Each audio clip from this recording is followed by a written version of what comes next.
teaching, because so much else of what we've seen is about mixing things. This is orthodox teaching, but there is adaptation to Javanese surroundings and use of language. And of course, the script is Javanese script too. But the interesting thing is that this kind of teaching, so this mystical teaching, may not have been a great departure for Javanese elite intellectuals raised in the traditional Hindu mysticism. So this begins to give us a sense of what might have made it work in the 13th century, because you know that's a period Sufism was going to dominate the Islamic world generally. So the light begins to dawn. You say, why the 13th century? Well, maybe that's when, because that's when Islam, after the fall of Baghdad, was particularly dominated by Sufism. So the Sufi teachers probably were bringing Islam to Indonesia.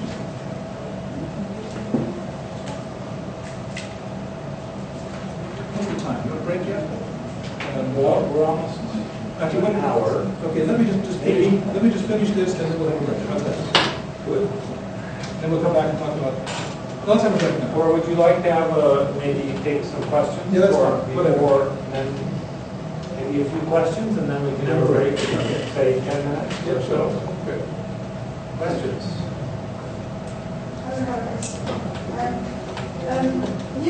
You mentioned that in Portuguese, in Philippines, there is a specific mention of West Java not being Islamized yet. So when is it that we can start talking about a Muslim or Islamic West Java? Because that always has a root in one. Well, actually, that one we can pin down fairly well, because the Portuguese went to Sunda Calapa, the fort, and signed an agreement to build a fortress there with a Hindu lord in 1521, if I'm right. But they went away. They came back in 1527, if I remember it. And guess what? No Hindu lord, hostile Muslim kingdom. Okay? So we can pin it down within a few years because of that sequence of Portuguese events. I think it's 1521 or 1527. Something in the back of my head says it's 1529, but whatever it is, it's very close. Okay, it's in the 1520s that Punjabi's army came through, and when they came back, he said, "No, we're not having that agreement. Hold on." Okay, and is there any account of the process through which West Java became Muslim kingdom? Very little. Again, it's legendary stuff. And Sri Gujrati's son or grandson, I think it's his son, who as the ruler of Banten goes and destroys Pajajaran, the last Hindu kingdom. And at that stage, according to legends, all the lords of the elite of Pajajaran convert, and everybody follows them.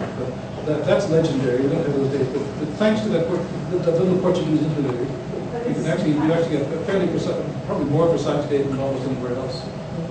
Thank you. Yeah, since this history is based on fact and on artifact and on accounts, how far this explore originary or myth, as far as I have heard, the first kingdom of Java, in Java is Kalinga, and Kalinga is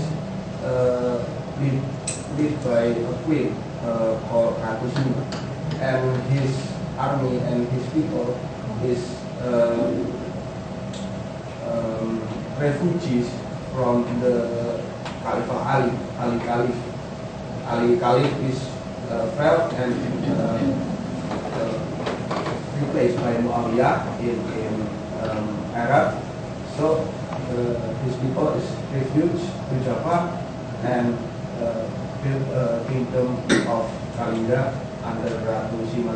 So what do you come about it? I don't actually know that legend. The first thing that occurs to me is Ratu Sima is not an Arabic name, of course. It's an old Javanese name, Sanskrit word.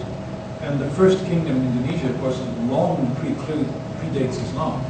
First kingdom, that was the first kingdom we had, 4th century.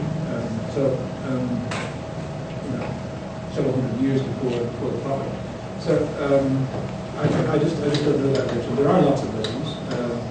The ones I've been concentrating on today are the ones that are captured in manuscripts.